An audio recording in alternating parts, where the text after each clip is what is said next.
there's a lot going on in here. I'm an artist, I'm a musician, I love to play around, and I like to go places and do things. So join me on my adventures and I'll share them with you. Let me know what you want to see here on the Ohio Jimbo channel. Well, here's what it requires to make a Christmas ornament. So I design the artwork, and I'm using this in Xtool Creative Space. So I design it and bring in the parts, and then I decide what cuts and what is getting engraved and what's getting scored, and then I position it on the artboard so that I can actually send it to the printer. The printer, you ask? Let's go have a look. All right, so this is what the printer is. And if you look, it's actually cutting into that wood right there. And this is all the engraving that you just now saw on the computer. This is probably not sounding very good, so there's a lot of noise around this. Because I have to have a fan on, I have to have an air jet blowing on that laser to keep it cool. I'm wearing safety glasses right now. As a matter of fact, they look like this. Just so I'm not looking at that blue laser, even while I'm talking to you. So that's the printer, and yeah, there's a lot of scraps that come off the wood, and yes, you have to have a fire extinguisher nearby, or two, because that makes sure that you don't burst into flames when it starts cutting some of this fine detail stuff in here. So that's what the printer looks like, and then we go from there to start to, once those are printed, I'll cut the pieces out, I'll separate some of the other items that come from the item, and then we will start to assemble the actual pieces into ornaments. And the assembly looks like this.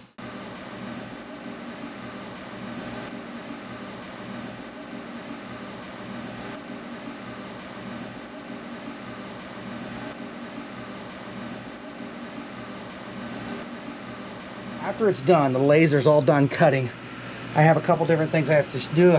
Shut off the killer fan, shut off the air fan, keeps the air circulating, and you can hear the unit is humming too, so I'll kill it. And now it's quiet in here.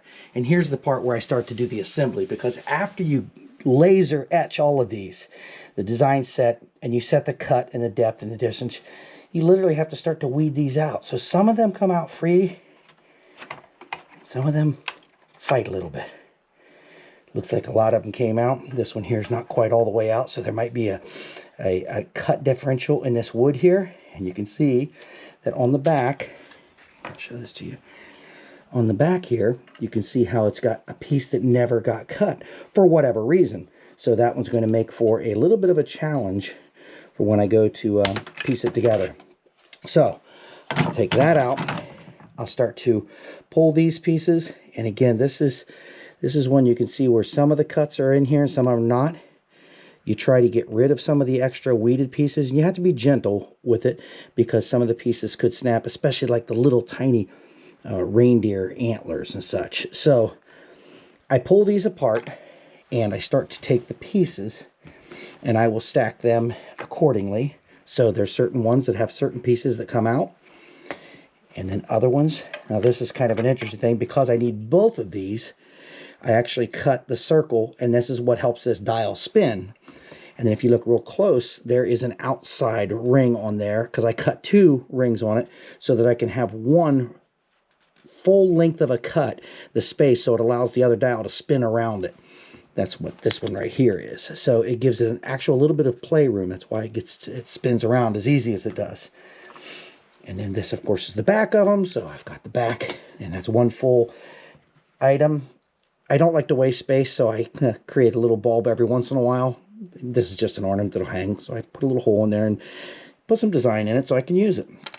But again, different ones cut differently, and I try to make sure that I have the cut line set good. So I'll go ahead and stack these all together, and I'm going to be, and that's right in the middle of the cut there. So these I'll have to do a little bit of trim up on these things, but for all intents and purposes, you get the idea of how I have to separate these before I go into assembly. And again, I want to keep all the circles and all of the backs. And this is all, it took about an hour to etch it. Now, design is different. Design takes an hour or so, and you got to keep doing some testing. But it takes about an hour to maybe an hour and a half to etch this setup as you saw it here, which is really not that bad. And since it takes about an hour to to etch, the cutting itself takes a little bit longer. So the cutting, I make sure that I have 3 cuts around every item I'm cutting, just so that I don't have empty spaces in any of these. So I get all these together and see the piece that falls out. These just fall out, and some of them fall down in the grate in here, so you got to clean the grate out too, so that you don't have a fire that bursts into play here at a later time. That's not a good thing. So you want to make sure that you get rid of all this other debris. But this is just to show you what I do with these as I come through and kind of create these different pieces. So the next step is where I actually take all the different pieces and I start to assemble them together, and I create the actual item that will be the full spin around in it. And I'll be gluing these together too, so the glue makes a huge difference on these. And all of these will fit together in one path, so that you can see the numbers will be able to be seen as far as the countdown goes. And you have to have it so this is above this. So when you spin this around, it's not connecting with this, so you don't bump into it. But you want your little numbers to be spinning in there. And we'll line up everything so that it's the way it should be. And then we go through and we start to glue one piece into another piece, and then another piece on top of another piece, until we get the full item together, and then we'll have an ornament. So I'll show you the assembly next. Well, I know it's noisy in here because the laser printer is running back there, but this is just to show what it takes for us to kind of do these ornaments. So I'm trying to show the assembly of these, and there are 3 distinct layers to these with a back, and that's the assembled piece right there. But what happens is we have to have one of the backs, and then we've got to make sure that we weed all of these pieces out of here. This is going to go into here. We're going to glue that down. This is going to go on next. Then we'll have to have the window that shows the dial through there. And then the final piece will be what we do with this. We put it on here, and that will create the ornament. So just so you can see how we go about doing these, there's a couple different pieces with it. The backs, the sides, the dials. And like I said, I have to take these pieces out of here. And you got to do this gently, because if you look really close, there's some, I don't know if you can see this or not, but there's a lot of little tiny detail inside these. So instead of me going through and just pulling this out, I have to be very careful, because all of these little antlers and such will cause, and I apologize about the noise, but that is the laser printer in the background. So I try to make sure that I tap these through gently and don't break the antlers from the deer. Here, we're free of the deer, and I'll break that piece out, and that will be another piece that gets completed. Same here, these all have to be kind of gently approached.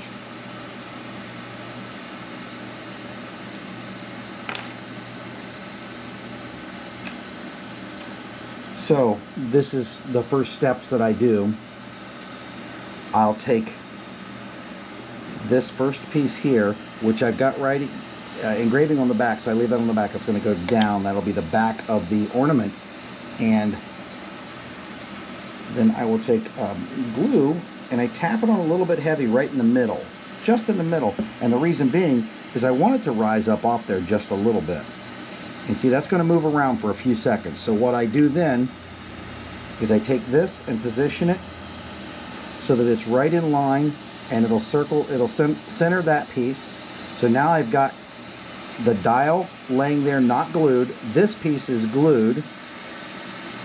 And then I have to take this and put it onto here. So I do the same thing with the glue here. I give it a nice thick amount of glue right in the middle. And then I line this up. And now I know I'm kind of running the back of it. So, and I've got a few minutes to do this because the glue does dry pretty quickly. So I make sure that I get some glue on the back here. Not too much because it's going to drop through this one. And you don't want it coming out on the outside of this ornament because it shows up on the bulb, I'm sorry, the ornament itself. So you just want enough to be able to hold it in place. And so I just kind of make sure I got some glue in different places.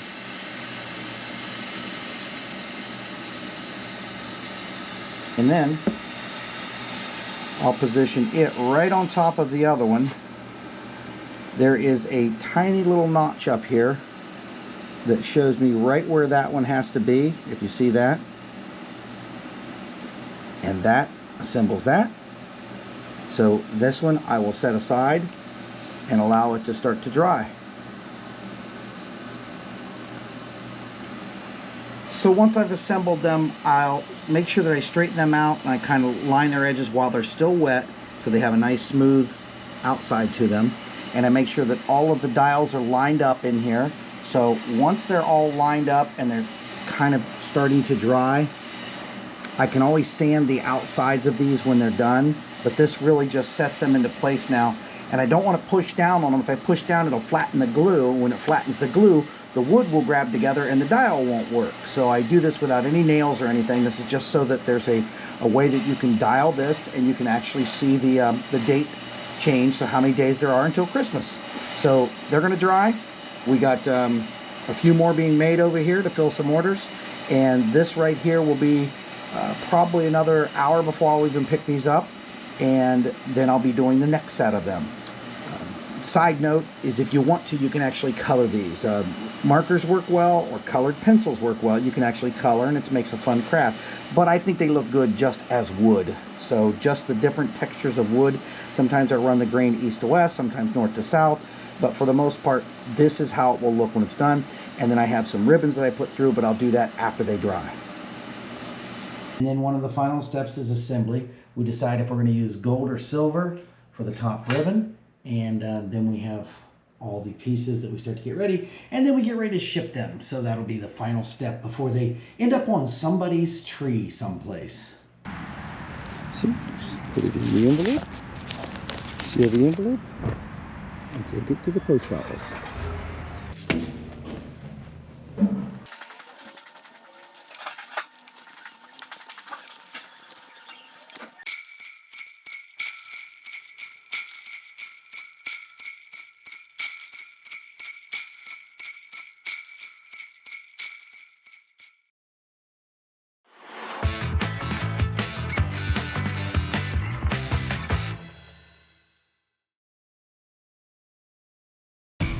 Well, there's a lot going on here. I'm an artist, I'm a musician, I love to play around, and I like to go places and do things. So join me on my adventures and I'll share them with you. Let me know what you want to see here on the Ohio Jimbo channel.